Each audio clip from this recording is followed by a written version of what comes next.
నిన్న ఉదయమే కదా 100 రూపాయలు తీసుకున్నా. మళ్ళీ ఈ రోజు డబ్బులడుగుతావేంటి? ఆ 100 ఏం చేశా? కోపంగా అరుస్తున్నాడు భార్యపై ప్రశాంత్. నాకు బస్సుకు టైమవుతుంది. ముందు డబ్బులివ్వండి. ఆ 100 ఏం చేశానో సాయంత్రం మీకు లెక్క చెప్తానులెండి అనేసి ప్రశాంత్ ఇచ్చిన 50 కాగితం బ్యాగులో పెట్టుకుంటూ హడావిడిగా బయటకు నడిచింది కల్పన. నీకెన్నిసార్లు చెప్పినా ఇంతే, ఏదో ఒక పిచ్చి పని చేసి డబ్బులు వేస్ట్ చేస్తుంటావు. ఎంత చెప్పినా నువ్వు మారవు అంటూ విసురుగా బైక్ స్టార్ట్ చేసి వెళ్ళిపోయాడు ప్రశాంత్. ఈ గొడవ పుణ్యమా అని ఈ రోజుకు కాళ్ళు ఈడ్చుకుంటూ నడచి వెళ్లాల్సిందే అనుకుంటూ నిట్టూర్చి నడవసాగింది. కల్పన మెయిన్ రోడ్డు నుండి 2 కిలోమీటర్ల దూరంలో ఉంటుంది వాళ్ళ ఇల్లు. అప్పుడప్పుడే డెవలప్ అవుతున్న ఏరియా కావడంతో, కొంచెం చవకగా దొరకడంతో అక్కడ స్థలం కొని బ్యాంక్ లోన్ తీసుకుని ఇల్లు కట్టుకున్నారు. కొత్తగా కడుతున్న కాలనీ అవడంతో ఆ ప్రాంతానికి ఇంకా సర్వీస్ ఆటోలు రిక్షాలు అందుబాటులోకి రాలేదు. దాంతో రోజూ ఉదయం కల్పనను బస్టాపులో వదిలి తన ఆఫీసుకు వెళ్తాడు ప్రశాంత్. ఇలా ఎప్పుడైనా గొడవపడిన రోజు ఆమెను వదిలేసి వెళ్ళిపోతే నడిచి వెళ్లాల్సిందే. హడావిడిగా నడుస్తున్న కల్పన ఎదురుగా వస్తున్న వాళ్ళని గమనించలేదు. మార్నింగ్ వాక్ నుండి తిరిగి వస్తున్న వెంకట్రామయ్య గారు, ఆయన స్నేహితుడు నారాయణరావు గారు కల్పనను చూసి ఆగారు. ఏమ్మా, ప్రశాంత్ ఏడి, నువ్వు నడిచి వస్తున్నావేమిటి అని ప్రశ్నించిన మామగారికి, ఆయనకు వేరే పని ఉందంట, ముందే బయలుదేరి వెళ్ళిపోయారు అంటూ సమాధానమిచ్చి ముందుకు కదిలింది. కల్పన మెయిన్ చేరుకోవడంతో గబగబా వెళ్ళి అప్పుడే వచ్చిన సిటీ బస్ ఎక్కింది.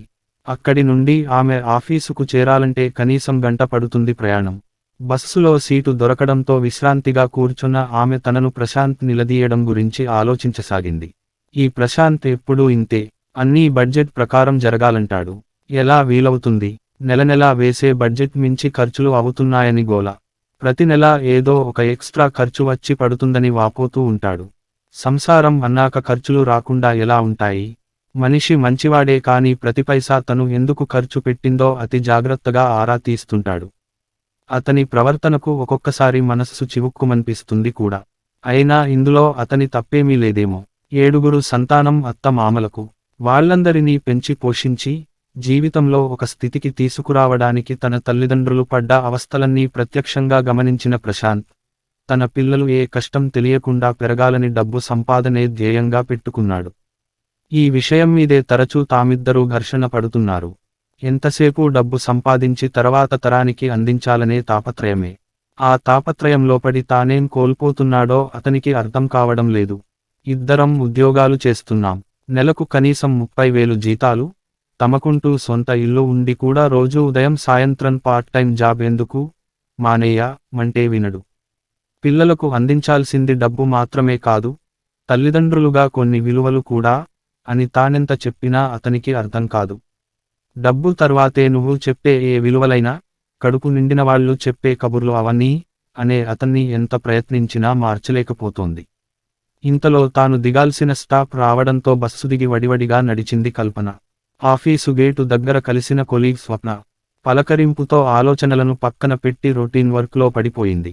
తిరిగి సాయంత్రం ఆఫీసు అయిన వెంటనే ఇంటికి చేరిన కల్పన అప్పటికే అత్తగారు పిల్లలకు స్నానం చేయించడంతో గబగబా వాళ్లకు పాలు కలిపి ఇచ్చి వంట ప్రయత్నంలో మునిగిపోయింది.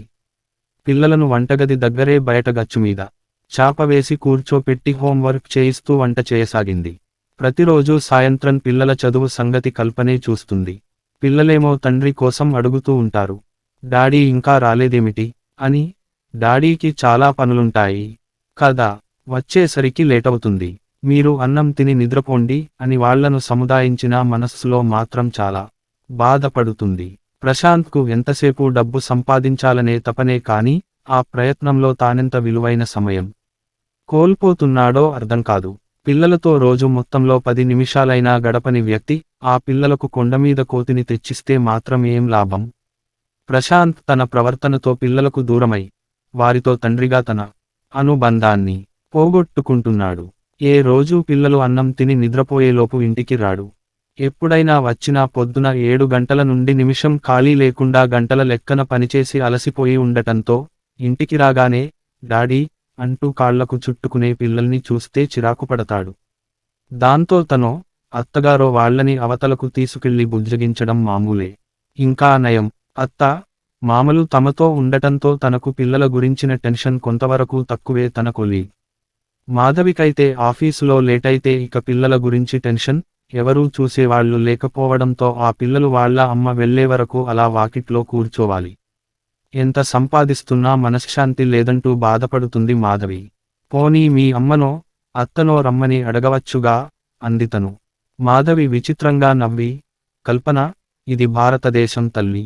మనవాళ్ళింకా అంత ఎదగలేదు. తల్లి కూతురింటికి వచ్చి ఉంటే అల్లుడి ఇంట్లో ఉండటం మర్యాద కాదని రారు. ఇక చాలామంది అత్తగారులేమో, సహజంగా మన సమాజంలో అత్తాకోడళ్ల మధ్య ఆకారణంగా ఏర్పరచబడి తరతరాలుగా కొనసాగుతున్న విద్వేషపూరిత విభజన మనస్సుల్లో పాతుకుపోయిన ఫలితంగా, మాకు మీరు చేయాలి కానీ, మీ పిల్లలకు పనిమనుషులుగా మేము రావాలా అని రారు. అందరూ ఇలా ఉంటారని కాదు కానీ చాలా వరకు ఇంతే. నీకు ఈ సమస్య తీవ్రత అర్థం కాదులే అంది. ఆలోచనల్లో పడి ప్రశాంత్ రావడం గమనించలేదు కల్పన. అప్పటికే పిల్లలు, అత్తమామలు భోంచేసి పడుకోవడంతో ఇల్లంతా నిశ్శబ్దంగా ఉంది. ఏంటి అంత దీర్ఘాలోచనలో మునిగిపోయా? ఆకలిగా ఉంది, త్వరగా భోజనం వడ్డించు అంటూ స్నానానికి వెళ్ళాడు ప్రశాంత్. ప్రశాంత్ వచ్చేలోగా స్టవ్ అంటించి కూర వేడిచేసి పళ్ళెంలో అన్నం పెట్టింది కల్పన. అన్నం తింటున్న ప్రశాంత్ సడెన్గా తలెత్తి, ఇంతకీ నిన్న ఇచ్చిన 100 రూపాయలు అప్పుడే ఎలా అయిపోయాయి? పొద్దున అడిగితే చెప్పకుండా వెళ్ళిపోయావు అంటూ ప్రశ్నించాడు కల్పనను. ఏదో ఖర్చు పెట్టానులెండి, ముందు అన్నం తినండి చెబుతాగా అంది కల్పన. అంత దాపరికమేమిటి? ఉన్న విషయానికి చెప్పవచ్చుగా విసుక్కున్నాడు ప్రశాంత్. ఏమీ లేదులెండి, నిన్న ఎవరో ముసలి దంపతులు వాళ్ళ ఊరికి వెళ్ళడానికి డబ్బులు లేవంటే సాయం చేశాను అంది కల్పన. ఎంత ఇచ్చావేమిటి? 10, 20 వెటకారంగా అడిగాడు ప్రశాంత్. 60 మెల్లగా అంది కల్పన. తింటున్న అన్నం పొలమారింది ప్రశాంతు. గబగబా గ్లాసెత్తి నీళ్లు తాగి, నిజంగా 60 ఇచ్చావా అని అడిగాడు. మెల్లిగా తల ఊపింది కల్పన. పళ్ళెంలో చేయి కడుగుతున్న ప్రశాంత్ సీరియస్గా చూసి, నీకసలు బుద్ధుందా? ఎవరైనా అడుక్కునే వాళ్లకు 5, 10 ఇస్తారు. జాలి పుట్టే కథలు చెప్పి నమ్మించి అడుక్కునేవాళ్లు బజారుకు 10 మంది తయారవుతున్నారు. అందరికీ ఇస్తూ కూర్చో, నీకు రోజురోజుకు డబ్బంటే లెక్క లేకుండా పోతోంది అన్నాడు. ప్రశాంత్ మాటలకు, వాళ్ళు పెద్దవాళ్ళు, భార్యాభర్తలు, మీరు చెప్పినట్లు వాళ్ళంతట వాళ్ళు అడగలేదు, నేనే ఇచ్చాను అంది కల్పను. ఇదంతా వింటున్న ప్రశాంత్ తల్లి జానకమ్మ, ఏంట్రా అర్ధరాత్రి ఈ గొడవ? ఇరుగు పొరుగు వింటే ఏమనుకుంటారు? రేపొద్దున మాట్లాడుకోవచ్చు, వెళ్ళి పడుకోండి అంటూ హెచ్చరించింది. తల్లి మాటలతో రుసరుసలాడుతూ వెళ్ళాడు ప్రశాంత్. వెళ్ళి పడుకున్న కల్పనకు నిద్రపట్టలేదు. నిన్న సాయంత్రం జరిగిన సంఘటన కళ్లముందు కదలాడింది. ఎప్పటిలానే తను బస్ దిగి తమ కాలనీ వైపు నడుస్తోంది. దారి పొడవునా ఉన్న చెట్లను చూస్తూ ఆహ్లాదకరమైన ఆ వాతావరణాన్ని ఆస్వాదిస్తూ ప్రతిరోజూ సాయంత్రం నిదానంగా ఇంటికి చేరడం ఆమెకు అలవాటే. పగలంతా ఆఫీసు పనితో సతమతమైన సాయంత్రం తను నడిచే ఆ కాసేపు రిలాక్స్ అవుతూ ఉంటుంది. రోజూ 2 కిలోమీటర్లు నడవడం అంటే ఉరుకుల పరుగుల జీవితాలలో కష్టమే. అయినా ఉదయం భర్త బండిపై దింపటంతో సాయంత్రం ఆటోకు 20 రూపాయలు ఖర్చు పెట్టడం కన్నా నడవడాన్నే ప్రిఫర్ చేస్తుంది కల్పన. ఎప్పటిలానే చెట్లవైపు చూస్తూ, గూళ్ళు చేరుతున్న పక్షుల సందడి గమనిస్తూ నడుస్తున్న కల్పన కాస్త దూరంలో ఉన్న వారిని గమనించింది. రోడ్డు మధ్యలో అందంగా ఉండటానికి చెట్లునాటి వాటికి రెండువైపులా గట్టులా కట్టారు. కాలనీ మొదలు పెట్టినప్పుడే ఆ గట్టుపై కూర్చుని ఉన్నారు ఇద్దరు. బహుశా భార్యాభర్తలు కావచ్చు. 60, 70ల మధ్య వయస్సు వాళ్ళు. తమ లోకంలో తాముండి ఏం చేయాలో దిక్కుతోచనట్లుగా, చుట్టూ ఏం జరుగుతోందో ఏ మాత్రం పట్టించుకోని ఆ వృద్ధులను చూడగానే ఆమెకు అడుగు ముందుకు సాగలేదు. దూరం నుండే వారిపై చూపు నిలిపి వస్తున్న కల్పనను కానీ, రోడ్డుపై వెళ్తున్న జనాన్ని కానీ ఏమాత్రం పట్టించుకోకుండా తీవ్ర విచారంలో, నిర్వేదంలో మునిగి ఉన్నా ఆ ఇద్దరిలో వృద్ధుడు తమనెవరో గమనిస్తున్నట్లనిపించి తల ఎత్తి చూశాడు. వాళ్లను దాటి వెళ్ళలేక ఆగిన కల్పన తడబడి అడుగు ముందుకు కదిపింది. 2 అడుగులు ముందుకు వేసిన తర్వాత ఆమెకు వెళ్ళబుద్ధి కాక వెనక్కు తిరిగింది. మీరెవరు? ఇక్కడెందుకు కూర్చున్నారు అని అడిగింది. తడబడుతూ లేచాడు ఆ వృద్ధుడు. చెప్పాలా వద్దా అని సంశయిస్తున్న ఆయన కల్పన అలానే నిలబడటంతో భార్యవైపు ఓసారి చూశాడు. తర్వాత నిదానంగా, ఏం చెప్పం తల్లి, మా గోడు, మాది తిరువూరు మండలంలో ఒక పల్లెటూరు. కాస్తంత పొలం ఉంది. వానల్లేక, పంటలు పండక, నానా ఇబ్బందులు పడ్డాం. చివరికి పస్తులు ఉండలేక ఏలూరులో ఉన్న ఒక్కగానొక్క కూతురింటికి పోయాం. 4 రోజులుండి బయల్దేరుతుంటే మా దుస్థితి అర్థమైన బిడ్డ. అల్లుడికి తెలియకుండా అది దాచుకున్న 500 నోటు చేతిలో పెట్టి కన్నీళ్లతో సాగనంపింది. కానీ మా దురదృష్టం, బస్టాండులో ఆ నోటునెవరో కాజేశారు. వెనక్కి తిరిగి బిడ్డ ఇంటికి వెళ్లడానికి మొహం చెల్లలేదు. ఎలాగోలా మా ఊరు చేరదామని నిర్ణయించుకున్నాం. మా ఊరెలితే కనీసం కూలికైనా పోయి బతకొచ్చు. ఏలూరు బస్టాండు బయట ఒక లారీ డ్రైవరును బతిమాలితే ఇక్కడి వరకు తీసుకొచ్చి వదిలాడు. ఇక్కడి నుండి తను వెళ్లే దారి వేరని చెప్పి వెళ్ళాడు. ఇక్కడి నుండి మా ఊరు చేరేదెలాగో తెలియడం లేదు అంటూ పై కండువాతో ఎత్తుకుంటూ మొహం పక్కకు తిప్పుకున్నాడు. మీ దగ్గర అసలేమీ డబ్బులు లేవా? కల్పన అడిగిన ప్రశ్నతో ముసలమ్మ మెల్లగా పైకి లేచి పక్కనున్న చిన్న చేతి సంచి అందుకుంది. నడుం వంగిపోయిన ఆ ముసలమ్మ మరల మెల్లగా కూర్చుని చేతిసంచిలో నుండి తొంగి చూస్తున్న చిన్న స్టీలు బాక్సు తీసి అందులో నుండి 5 రూపాయల బిళ్ళలు 2 తీసింది. ఓ 93, ఇవేనమ్మా మా దగ్గరుంది. అమ్మాయికి ఇష్టమని ఈ బాక్సుతో బియ్యపు పరమాన్నం చేసి పట్టుకెళ్ళాను. ఇవి తప్ప మా దగ్గర ఇంకేమీ లేవు. ఏనాడు ఎవరినీ చేయిచాచి అడిగిన వాళ్ళం కాదు. మాకున్న ఆ కాస్త పొలంలోనే పంటలు పండించి నలుగురికి చేతైన సాయం చేశాం. కాలం కలసిరాక ఈనాటికి ఇలా వట్టిపోయిన మనుషులమైపోయాం అంటూనే భర్తతో, పదయ్యా, ఎలాగోలా నడవగలిగినంత దూరం నడుద్దాం. మన ఊరికి పోతే ఉంటానికి ఇలైనా ఉంది. పద అంటూ లేవబోయింది ఆ ముసలమ్మ. వెంటనే కల్పన ఆ వృద్ధుడ్ని ఆపింది. పెద్దయ్యా, మీ ఊరికి పోవడానికి బస్సు టికెట్ ఎంత? అంటూ. ఇక్కడి నుండి 28 రూపాయలమ్మా. ఇద్దరికి 56 రూపాయలు కావాలి. సిటీ బస్కి మా దగ్గరున్న 10 రూపాయలు సరిపోతాయి అన్నాడు. 60 రూపాయల? ఆలోచనలో పడింది కల్పన. 5 10 అయితే ఫర్వాలేదు. వాళ్ళు చెప్పేది నిజమైతే వాళ్ళకి నిజంగా 60 రూపాయలు ఇవ్వడానికామె సిద్ధమే. కానీ మనస్సులో ఏ మూలో చిన్న అనుమానం. వీళ్ళు చెప్పేది నిజమేనా అని. ఈ మధ్య అడుక్కోవడానికి కూడా ఇలాంటి ట్రిక్లు, కబుర్లు చెప్పి మోసం చేస్తున్నారు.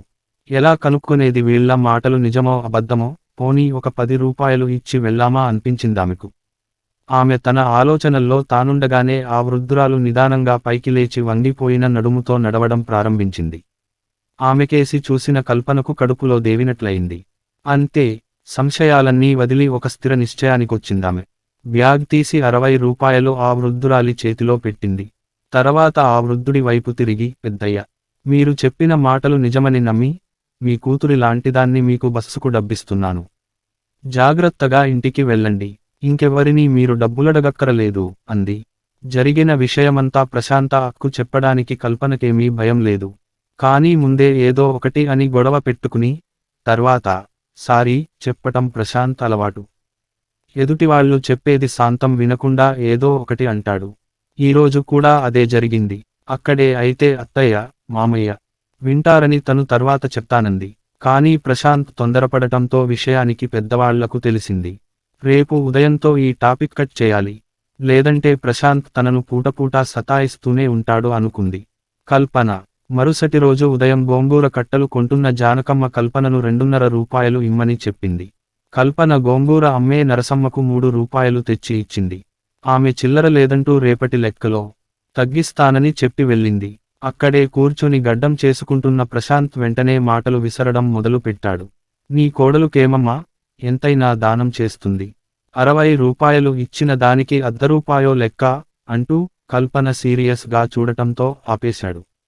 ఇంతలో జానకమ్మ అందుకుంది నిన్నటి గొడవేమిటని. కల్పన జరిగిన విషయమంతా వివరించింది.